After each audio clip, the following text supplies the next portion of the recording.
Hello students. आज class 11 NCERT का second chapter हम लोग करने जा रहे हैं। काफ़ी इंटरेस्टिंग होने वाला है ये लेक्चर, तो आप जुड़े रहें शुरू से लेकर लास्ट तक और लगातार आप इन क्लासेस को करें, एक भी क्लास मिस ना करें। इससे काफ़ी कुछ समझने को मिलेगा। कॉम्पिटिटिव एग्ज़ाम्स के अलावा एकेडमिक के लिए भी आपके लिए काफ़ी यूज़फुल होने वाला है। और साथ ही साथ चैनल को लाइक करें, सब्सक्राइब करें और शेयर करें। जैसा कि चैप्टर का नाम है rights in the Indian constitution, भारतीय संविधान के अंदर अधिकार। यानी हम क्या पढ़ने वाले हैं? राइट्स की बात करने जा रहे हैं, अधिकारों की बात करने जा रहे हैं। इसमें है क्या, इसका पहले थोड़ा सा परिचय देख लीजिए। A constitution is not only about the composition of the various organs of the government and the relation among them. As we studied in the last chapter, the constitution is a document that set limit on the power of government. Constitution जो है ये एक ऐसा document का set है जो government की power पर भी लिमिट लगाता है। ऐसा नहीं है कि केवल गवर्नमेंट के ऑर्गेनाइजेशन की बात करता है। इसी कॉन्स्टिट्यूशन के द्वारा गवर्नमेंट के पावर के ऊपर भी लिमिट्स लगाई जाती है, क्योंकि सबसे मेन जो मोटिव है हमारे कॉन्स्टिट्यूशन का वो यह है कि डेमोक्रेटिक जो सिस्टम है, इस डेमोक्रेसी में हर एक व्यक्ति इस डेमोक्रेसी को फील कर सके। अदरवाइज़ इस आज़ादी का क्या मतलब होता जिसके लिए हमारे स्वतंत्रता सेनानियों ने अपने प्राणों की आहुति दी। इस आज़ादी की वैल्यू तभी है जब हर एक व्यक्ति इस आज़ादी को महसूस कर सके, इस आज़ादी को फील कर सके, इस डेमोक्रेसी को एंजॉय कर सके। और डेमोक्रेसी को एंजॉय करने के लिए ज़रूरी था कि सरकार के ऊपर कुछ रिस्ट्रिक्शंस लगाए जाएं, क्योंकि अगर सरकार के ऊपर रिस्ट्रिक्शंस नहीं लगाए जाते तो निश्चित रूप से सरकार ऑटोक्रेटिक गवर्नमेंट के रूप में काम करके इस डेमोक्रेसी और आज़ादी को पूरी तरीके से बेकार कर सकती थी, यूजलेस कर सकती थी। इसलिए हमारे संविधान के द्वारा डेमोक्रेसी को प्रोवाइड करने के लिए, सिक्योर करने के लिए लोगों के लिए कुछ राइट्स का प्रोविज़न किया। और इसी चैप्टर में हम पढ़ेंगे फंडामेंटल राइट्स के बारे में, जो हमारे संविधान के पार्ट 3 में है, फंडामेंटल राइट्स। और अगर देखा जाए जब से हमारा संविधान लागू हुआ तब से लेकर अब तक इन फंडामेंटल राइट्स के नेचर में काफ़ी ज़्यादा परिवर्तन हुआ है। और सुप्रीम कोर्ट के कई सारे जजमेंट्स ऐसे आप देखेंगे जिन्होंने पूरी तरीके से राइट्स को, फंडामेंटल राइट्स को चेंज किया है। चेंज करने का मतलब ये नहीं, इसको और इनलार्ज किया, इसको और पावर दिया है। इस चैप्टर को पढ़ने के बाद हम क्या क्या समझेंगे कि वेरियस फंडामेंटल राइट्स कौन कौन से हैं और ये राइट्स कैसे इनको प्रोटेक्शन किया गया है, किस प्रकार से इनको सेफ्टी पॉइंट्स प्रोवाइड किए गए हैं, और साथ ही साथ व्हाट रोल द जुडिशरी है और जुडिशरी किस प्रकार का रोल प्ले करती है इन राइट्स को सिक्योर करने के लिए। And what is the difference between the fundamental rights and the directive principle of state policy, और मौलिक अधिकारों और साथ ही साथ directive principle of state policy के बीच में क्या डिफरेंसेस है। तो हम शुरू करने जा रहे हैं इसी टॉपिक को, फंडामेंटल राइट्स। इस एनसीईआरटी में एक कहानी के साथ इसको शुरू किया गया है। एनसीईआरटी की सबसे अच्छी विशेषता जो मैंने देखी है वो ये है कि पहले कहानी के माध्यम से आपके सामने एक सिचुएशन प्रेजेंट की जाती है और उस सिचुएशन के बाद आपके सामने टॉपिक को रखा जाता है। तो इसको भी इसी रूप में रखा गया है। हेडिंग है the importance of the rights, यानी अधिकार का क्या महत्व है, अधिकारों का क्या महत्व है। इसको समझाने के लिए हमारे सामने दो कहानियाँ रखी गई हैं। एक कहानी है 1982 का है, 1982 का है।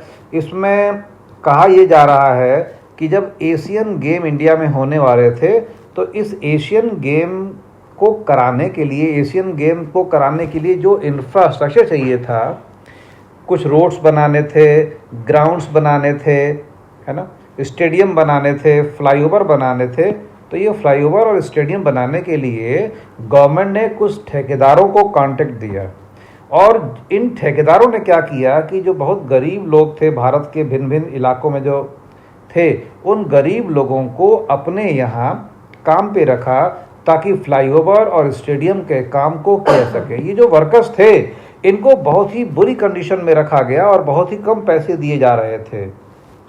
और एक टीम थी सोशल साइंटिस्ट की, इन लोगों ने इन गरीबों की स्थिति का अध्ययन किया और इन गरीबों की स्थिति का अध्ययन करने के बाद एक पिटीशन फाइल की जाती है सुप्रीम कोर्ट में।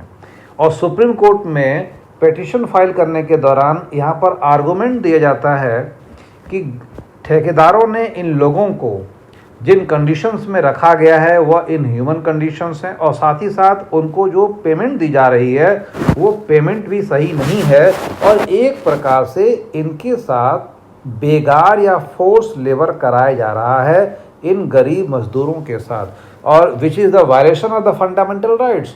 और ये पूरी तरीके से मौलिक अधिकारों का उल्लंघन है, क्योंकि हमारा जो मौलिक अधिकार है ये बेगार प्रथा को या फोर्स लेबर को वो बैन करता है, प्रतिबंध लगाता है, और इस प्रकार से ठेकेदारों के द्वारा जो मजदूरों से काम कराया जा रहा है, इस पिटीशन में ये कहा गया कि ये पूरी तरीके से गलत है।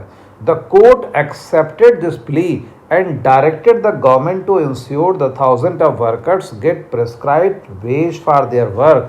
और गवर्नमेंट ने इस एप्लीकेशन को एक्सेप्ट किया, इस पिटीशन को एक्सेप्ट किया, और गवर्नमेंट कह रहे हैं सुप्रीम कोर्ट ने सुप्रीम कोर्ट ने इस पिटीशन को एक्सेप्ट करने के बाद गवर्नमेंट को डायरेक्शन दिया कि आप इंश्योर करो कि वो जो थाउजेंड्स जो वर्कर्स लगाए गए हैं, इन वर्कर्स को जो प्रेस्क्राइब्ड वेज है उनके काम के लिए वो कॉन्ट्रैक्टर्स के द्वारा उन्हें प्रोवाइड किया जाए। तो एक कहानी तो थी इसको लेकर, एक्सप्लॉयटेशन को लेकर। दूसरी एक कहानी है माइकल लालोंग की है। ये 23 इयर्स ओल्ड थे और ये आसाम के एक गांव में रहने वाले थे, और इनको गिरफ्तार किया गया। जब गिरफ्तार किया गया तो उस समय इनकी उम्र जो थी 23 वर्ष की थी, और इनके ऊपर कुछ चार्जेस लगाए गए। जब इनके ऊपर चार्जेस लगाए गए और इन चार्जेस के बाद जब हियरिंग शुरू हुई तो ये पाया गया कि ये मेंटली अनस्टेबल हैं, और उसके बाद जो है इनको लोकप्रिय गोपीनाथ बारदोई मेंटल हॉस्पिटल में भेज दिया गया ट्रीटमेंट के लिए। उस कुछ समय के ट्रीटमेंट के बाद मतलब जो डॉक्टर्स थे उन डॉक्टर्स ने जेल प्रशासन को पत्र लिखा। एक पत्र है 1967 का और एक पत्र है आपका 1996 का। आप देख सकते हैं कि दोनों पत्रों में कितना डिफरेंस है। और इन पत्रों में ये कहा गया कि अब ये पूरी तरीके से फिट हैं और इनके ट्रायल को आप शुरू कर सकते हैं। लेकिन आपको जानकर आश्चर्य होगा कि कोई ट्रायल नहीं हुआ इनके लिए, और फाइनली इनको रिलीज़ किया गया जुलाई 2005 में। आप सोचिए, और जिस समय रिलीज़ किया गया उस समय इनकी एज थी 77 ईयर्स। जब इन्हें अरेस्ट किया गया उस समय इनकी एज थी 23 ईयर्स, और जब रिलीज़ किया गया उस समय इनकी एज थी 77 ईयर्स। यानी इन्होंने अपने जीवन के 54 ईयर्स कस्टडी में बिताए बिना किसी ट्रायल के जेल के अंदर। तो एक टीम थी नेशनल ह्यूमन राइट कमीशन की, और उस टीम ने इस सारे मैटर में को इन्वेस्टिगेट किया, और इन्हीं के एफर्ट्स की वजह से इनको जो है जेल से रिहा भी किया गया। और माइकल का इंटायर लाइफ, इनका जो पूरा जीवन था वो बर्बाद हो गया बिना ट्रायल के इनकी। और उसके बाद कॉन्स्टिट्यूशन ने सिटीजन्स के लिए लाइफ एंड लिबर्टी को फिर से डिफाइन किया और स्पीडी ट्रायल की बात की। और आर्टिकल 21 की अगर आप बात करोगे, आर्टिकल 21 में सुप्रीम कोर्ट ने इसी केस के बाद राइट टू स्पीडी ट्रायल का कॉन्सेप्ट दिया। और राइट टू स्पीडी ट्रायल के कॉन्सेप्ट के थ्रू कोई भी व्यक्ति वो डिमांड कर सकता है कि उसके मामले की स्पीडी ट्रायल की जाए, यानी उसके मामले को तेज़ी से सुना जाए। क्योंकि बिना स्पीडी ट्रायल के उसका जो मैटर था, क्योंकि क्या किया गया आपने देखा इनको पूरी तरीके से इनके मामले को छोड़ दिया गया, इस पर कोई सुनवाई नहीं की गई। लेकिन राइट टू स्पीडी ट्रायल अगर होगा तो एक्यूज डिमांड कर सकता है कि भैया हमारा केस जल्दी से जल्दी निपटाया जाए। ये तो दोनों कहानियाँ आपको बताई गई। In the case of the first instance, also there was a violation of the right provided in the constitution, but it was challenged in the court. कि पहला जो केस था इसमें राइट्स का वायलेशन किया गया, लेकिन इसको कोर्ट में चैलेंज किया गया। As a result worker could get what due them in the term of their right to wages. The constitutional guarantee of the right amongst exploitation ensured justice to these workers. अगर इस प्रकार के rights की व्यवस्था हमारे constitution में नहीं होती तो आपको क्या लगता है कि उन वर्कर्स को जो जस्टिस मिला वो जस्टिस मिल सकता था? बिल्कुल नहीं मिल सकता था।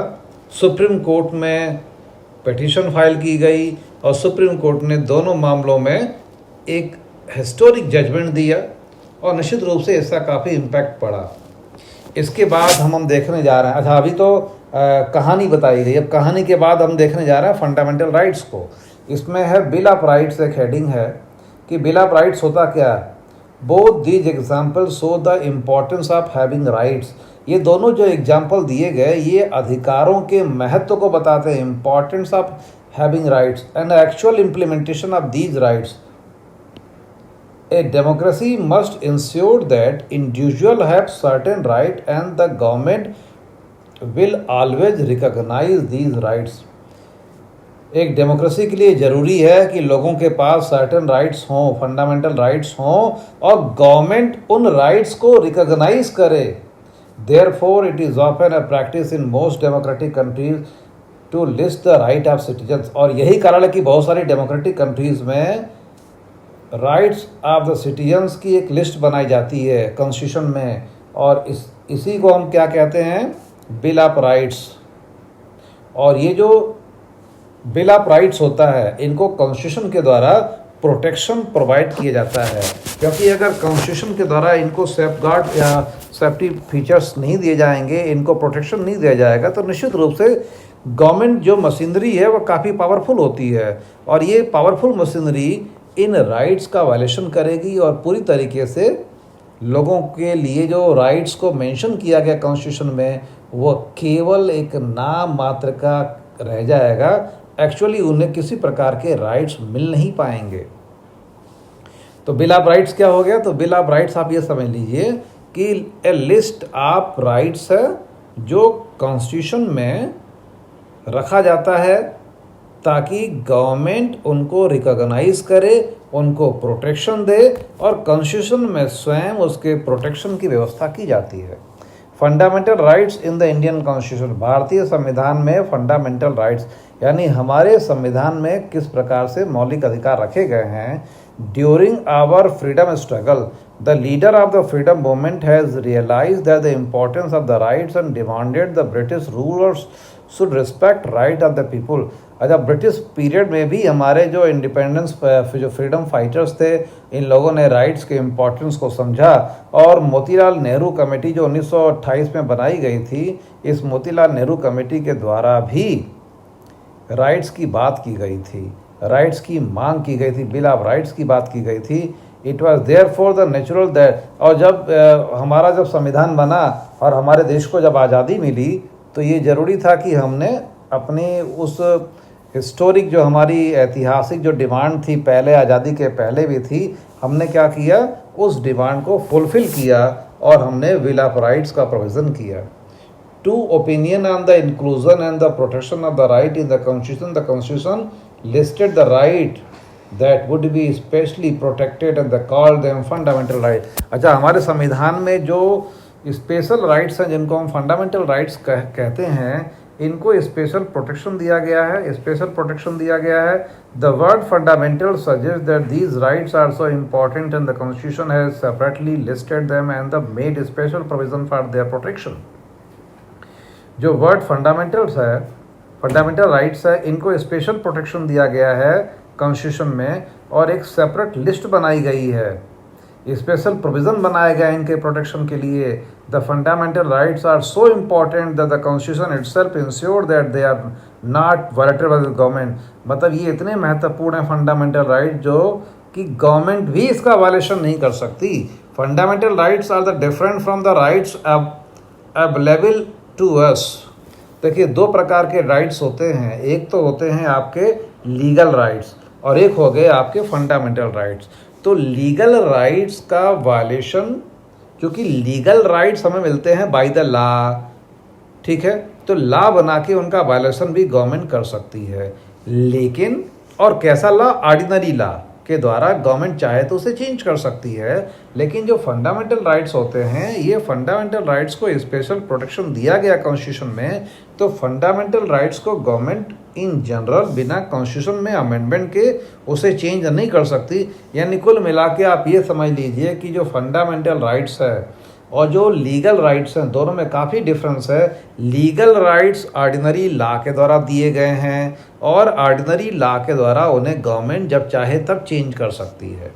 लेकिन जो फंडामेंटल राइट्स होते हैं, ये कॉन्स्टिट्यूशन में पार्ट 3 में ये मेंशन किए गए हैं, संविधान निर्माताओं ने डाला है इसे, और इनके प्रोटेक्शन के लिए स्पेशल प्रोविज़न किया गया है और गवर्नमेंट इनका वायलेशन नहीं कर सकती। और गवर्नमेंट अगर कोई चेंज करना चाहती है इसके अंदर तो उसे संविधान में संशोधन करना पड़ेगा, बिना कॉन्स्टिट्यूशन के अमेंडमेंट के उसे चेंज नहीं कर सकती।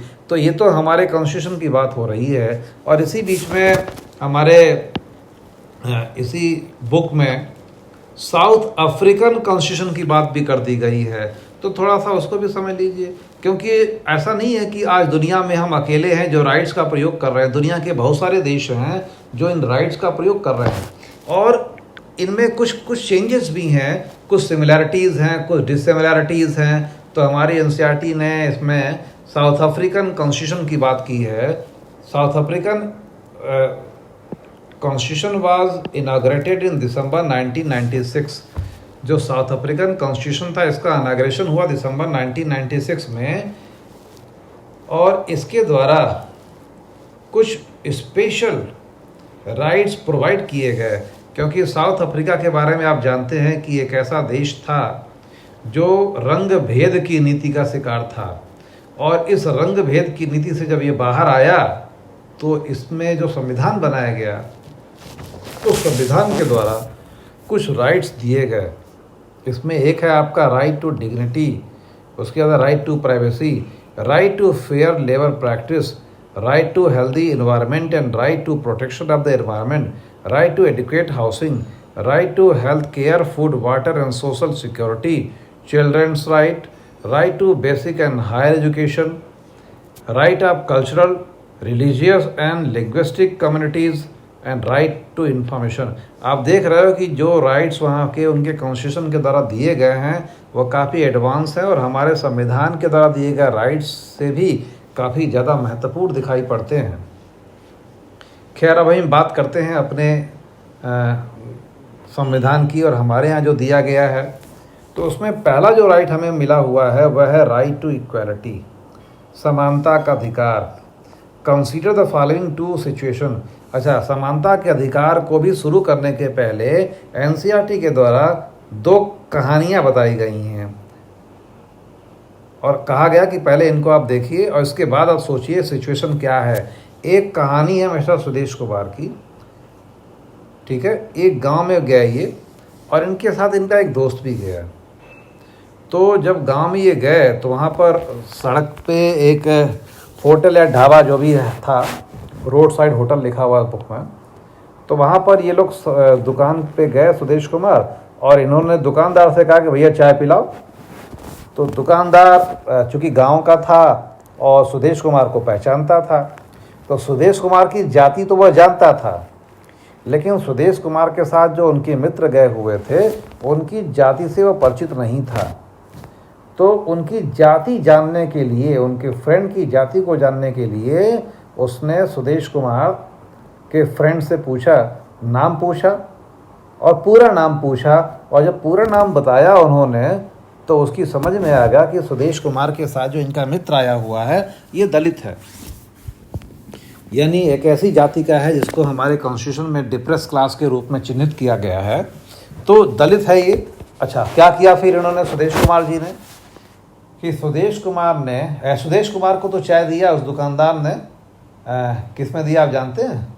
उसको चाय दिया गया अच्छे से कप में, और इनके मित्र को चाय दिया गया एक कुल्हड़ में, यूज़ एंड थ्रो। अगर भेदभाव नहीं करना था तो दोनों को एक जैसे दिए होते, लेकिन ये भेदभाव किया गया। और क्यों किया गया? क्योंकि उनका जो मित्र था वो दलित था।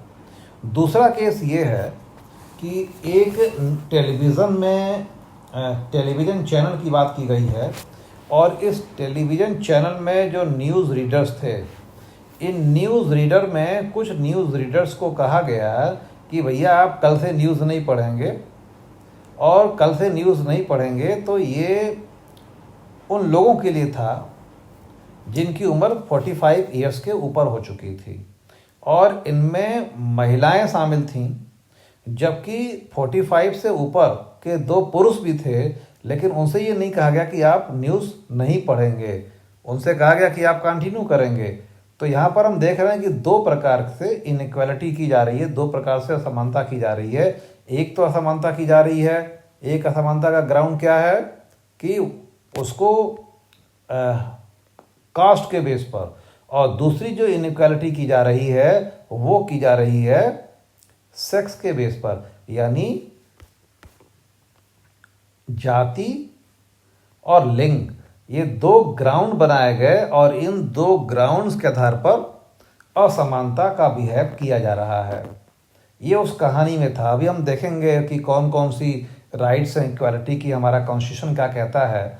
तो हमारे कॉन्स्टिट्यूशन में जो फंडामेंटल राइट्स है वो संविधान के भाग 3 में है। आर्टिकल की बात अगर मैं करूं तो आर्टिकल 12 to 35 तक इसे मेंशन किया गया है, आर्टिकल 12 to 35।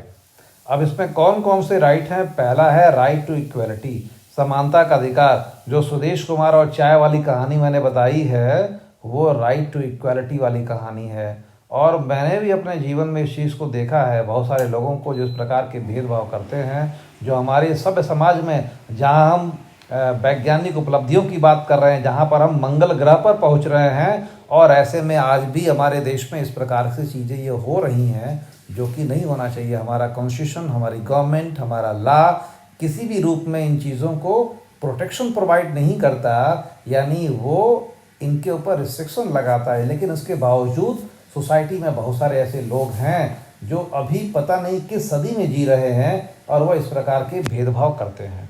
तो राइट टू इक्वलिटी की बात हो रही है, तो इसमें है equality before the law and equal protection of law. दूसरा है आपका prohibition of discrimination on the ground of religion, race, caste, sex और place of birth, equal access to the shop, hotel, well, tanks, bathing ghats, road etc, equality of opportunity in the public employment, abolition of untouchability, abolition of titles। ये right to equality में आते हैं ये rights जिनको मैंने आपको बताया। अब ये तो मैंने काफ़ी तेज़ी से पढ़ दिया, आपकी समझ में नहीं आया होगा, मैं एक एक करके थोड़ा सा एक्सप्लेन कर दे रहा हूँ, क्योंकि आगे कहानियों के माध्यम से ही इनको समझाने की कोशिश की गई है। इसमें जो पहला है equality before law and equal protection of law. इसका क्या मतलब है? इक्वलिटी बिफोर द लॉ का मतलब यह है कि न्याय के समक्ष, कानून के समक्ष सभी समान होंगे। इक्वल प्रोटेक्शन ऑफ लॉ में ये कहा गया है कि लॉ एक समान तभी होगा जब सर्कमस्टांसेस सेम होंगे। अगर सर्कमस्टांसेस यानी परिस्थितियाँ अगर अलग है तो लॉ एक समान नहीं हो सकता, और होना भी नहीं चाहिए भाई। फॉर एग्जांपल अगर हम डी बसु की बात करें तो वो लिखते हैं कि 10 लाख रुपए, मतलब अगर इनकम टैक्स को उदाहरण के रूप में उन्होंने मेंशन किया है, एक सर्टेन अमाउंट गेन करने वाला व्यक्ति इनकम टैक्स से फ्री होता है, और उससे ऊपर की इनकम जनरेट करने वाला व्यक्ति इनकम टैक्स को पे करता है। तो चूंकि इनकम टैक्स जो पे कर रहा है तो उसकी सर्कमस्टांसेस अलग हो गई ना, जो पे नहीं कर रहा है उसकी सर्कमस्टांसेस अलग हैं, तो दोनों के सर्कमस्टांसेस अलग हैं। यानी इक्वलिटी बिफोर द लॉ तब अप्लाई होगा, तो होगा ही होगा। इसके अलावा इक्वल प्रोटेक्शन तब होगा जब दोनों के सर्कमस्टांसेस सेम होंगे। तो एक तो ये हो गई। इसके बाद prohibition of discrimination on the ground of religion, race, caste, sex, किसी भी ग्राउंड पर डिस्क्रिमिनेशन नहीं होना चाहिए। जो दलित वाला मैंने एग्जांपल दिया तो वह इसका भी, क्योंकि वहाँ पर कास्ट के बेस पर डिस्क्रिमिनेशन हो रहा है। इक्वल एक्सेस टू शॉप, और सभी को दुकानों पर, होटल में, कुओं पर, बाथिंग घाट पर और रोड पर एक समान चलने का और प्रयोग करने का अधिकार है। अगर आप इसको आप वायलेशन करते हैं तो ये आप फंडामेंटल राइट्स का वायलेशन कर रहे हैं। Equality of opportunity in the public employment, और पब्लिक एम्प्लॉयमेंट यानी गवर्नमेंट सरकारी नौकरियों में जो है यहाँ पर भी इक्वलिटी होगी।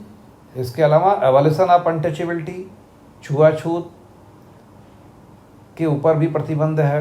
एवोल्यूशन ऑफ टाइटल्स, किसी प्रकार की टाइटल नहीं दी जाएगी। तो ये सारे राइट्स आते हैं आपके equality to right to equality में। दूसरा है राइट टू फ्रीडम। अब राइट टू फ्रीडम में क्या क्या चीज़ आती हैं? Protection of right to freedom of speech and expression, बोलने की आज़ादी, अपने विचारों को व्यक्त करने की आज़ादी। असेंबली पीसफुल, शांतिपूर्ण सम्मेलन करने की आज़ादी। फॉर्म एसोसिएशन, संगठन बनाने की आज़ादी। Move freely throughout the territory of India, Bharat में कहीं भी आने और जाने की आज़ादी। Reside and settle in any part of India, और भारत में कहीं पर भी बस जाने की आज़ादी। इसके बाद प्रैक्टिस एनी प्रोफेशन, किसी भी व्यवसाय को करने की आज़ादी। ये सारी फ्रीडम आपको दी गई है राइट टू फ्रीडम के तहत। इसके अलावा protection in respect of conviction of offence, ये अपराध के संदर्भ में है। इसके अलावा right to life and personal liberty, right to education, protection against the arrest and detention in the certain cases. इसके बाद है आपका राइट अगेंस्ट एक्सप्लॉयटेशन है। फिर है right to freedom of religion, cultural and educational right, right to constitutional remedies. इन सारे rights को हम डिटेल में पढ़ेंगे। ये तो एक समराइज वे में चार्ट बना के बुक के द्वारा दे दिया गया है ताकि आप इसको एक एट ए ग्लांस आप देख सकें इसे। लेकिन इन सारे राइट्स को हम एक्सप्लेन करेंगे और बड़े आसानी से और समझने की कोशिश करेंगे। तो देखते हैं इसको। These are example of clear discrimination. In one instance, the discrimination is based on the caste and in the another is based on gender. अच्छा, ये फिर उस कहानी का पार्ट शुरू हो गया जिसमें सुदेश कुमार वाली कहानी मैंने आपको बताई थी ना कि चाय पीने गए गांव के एक होटल में अपने दोस्त के साथ। तो सुदेश कुमार को तो अच्छे कप में चाय मिली और उनके दोस्त को कुल्हड़ में चाय मिली कि भैया इसको पियो फेंको। क्यों? क्योंकि सुदेश कुमार के जो मित्र थे ये ऐसी जाति के थे जिनको दलित जाति के रूप में रखा गया था। और उस दुकानदार ने भेदभाव किया, ये नहीं होना चाहिए। ये डिस्क्रिमिनेशन जो किया गया उसके द्वारा किस बेस पर किया गया? कास्ट के बेस पर। दूसरा केस जो मैंने आपको सुनाया था उसमें क्या था कि महिला न्यूज़ रीडर्स को टीवी चैनल ने कहा कि भैया तुम 45 की हो गई हो, कल से मत आना, लेकिन पुरुषों को नहीं कहा। तो ये किस बेस पर डिस्क्रिमिनेशन किया गया? जेंडर के बेस पर। और हमारे अभी हमने पढ़ा एट ए ग्लांस के रूप में, उसमें क्या कहा गया कि डिस्क्रिमिनेशन होगा ही नहीं किसी बेस पर। अगर डिस्क्रिमिनेशन हो रहा तो अनकॉन्स्टिट्यूशनल है ये। तो right to equality try to do away with such and other discrimination. It provide for equal access to the public place like shop, hotel, places, entertainment, wells, bathing ghats, the place of worship. और एक सबको एक समान ये सारी चीज़ें provide करता है कि इनमें किसी प्रकार से कोई भेदभाव नहीं होना चाहिए। There can not be any discrimination in the this access to the ground only of the religion. और किसी भी बेस पर भेदभाव नहीं होना चाहिए। ये राइट टू इक्वलिटी में मेंशन किया गया। The right is very important because our society did not practice equal access in the past. और ये राइट जो राइट टू इक्वलिटी है ये हमारे जैसे देश के लिए बहुत ही महत्वपूर्ण है, क्योंकि अतीत में अगर देखा जाए तो हमारे देश में ये समस्या रही है कि इक्वलिटी का प्रैक्टिस सोसाइटी के द्वारा नहीं किया गया। और मैं तो कहता हूँ कि आज भी हमारी सोसाइटी में बहुत सारे ऐसे बीमार मानसिकता के लोग हैं जो इक्वल नहीं मानते। भैया तुम ब्राह्मण हो तो तुम्हारा पर्टिकुलर परिवार में जन्म हुआ, इसमें तुम्हारा क्या रोल है? अगर कोई पर्टिकुलर किसी दूसरी जाति में जन्म लिया तो उसका क्या दोष है? इस प्रकार से अगर आप डिस्क्रिमिनेशन करते हो आज की इस सिविलाइज सोसाइटी में तो आप सिविलाइज्ड सोसाइटी के मेंबर बनने के लायक नहीं हो। और इसलिए हमारे कॉन्स्टिट्यूशन के द्वारा जो ये प्रोटेक्शन दिया गया ये बहुत ज़रूरी था और ये इस राइट के इम्पोर्टेंस को शो करता है। The practice of untouchability is one of the crudest.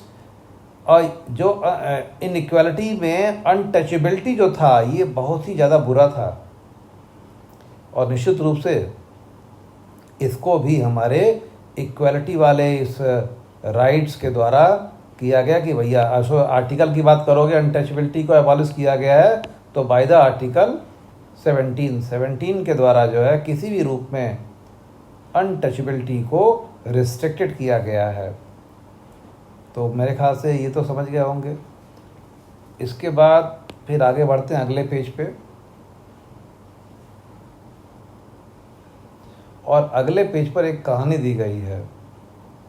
इस कहानी को समझिए। इस कहानी के पहले अपॉर्चुनिटी की बात की गई है कि गवर्नमेंट जॉब में जो अपॉर्चुनिटी होगी वह इक्वल होगी, और इसमें यहीं पर एक चीज़ और भी कहा गया है।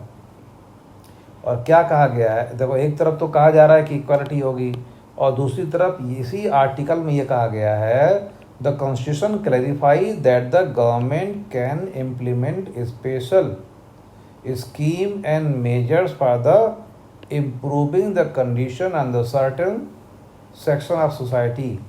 मतलब समाज के कुछ वर्गों के लिए गवर्नमेंट कुछ स्पेशल प्रोविज़न बना सकती है, और इसी के थ्रू गवर्नमेंट ने रिजर्वेशन का सिस्टम बना रखा है आर्टिकल 16 के पार्ट 4 के थ्रू, कि जो हमारे सोसाइटी में कुछ ऐसे लोग हैं जो बैकवर्ड हैं, उन लोगों के लिए गवर्नमेंट ने रिजर्वेशन का सिस्टम बना रखा है।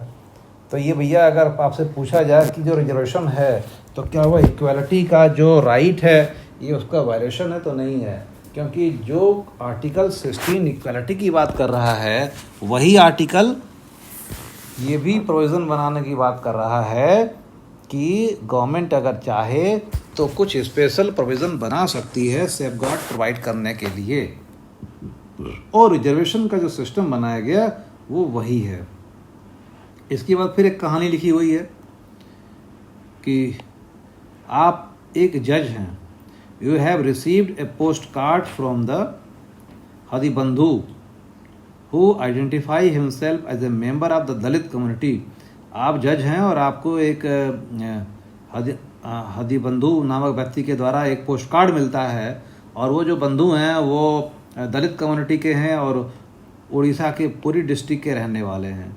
ये क्या लिखते हैं कि मेरी कम्युनिटी में जो पुरुष हैं तो एक यहाँ पर एक कस्टम है कि विवाह के अवसर पर जो दलित समुदाय के लोग हैं बारात में आए सभी लोगों का पैर धोते हैं, जूठन उठाते हैं और जूठा खाते हैं।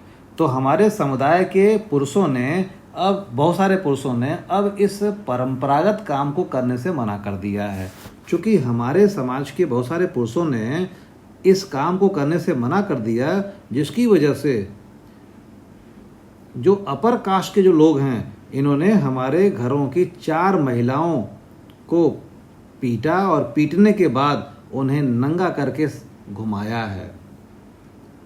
तो इस प्रकार से जो अनजस्टिस हुआ है, इस अनजस्टिस के अगेंस्ट में पोस्ट कार्ड लिखकर उड़ीसा के हदिबंधु ने न्यायालय से, जज महोदय से न्याय की मांग की है। तो सोचिए क्या क्या चीज़ें हो रही हैं, है ना, क्या क्या चीज़ें हो चुकी हैं। तो ऐसी सोसाइटी को क्या हम सिविलाइज सोसाइटी कह सकते हैं? बिल्कुल नहीं कह सकते, जहाँ इस प्रकार से डिस्क्रिमिनेशन किए जा रहे हैं। अब हम बात करने जा रहे हैं राइट टू फ्रीडम की।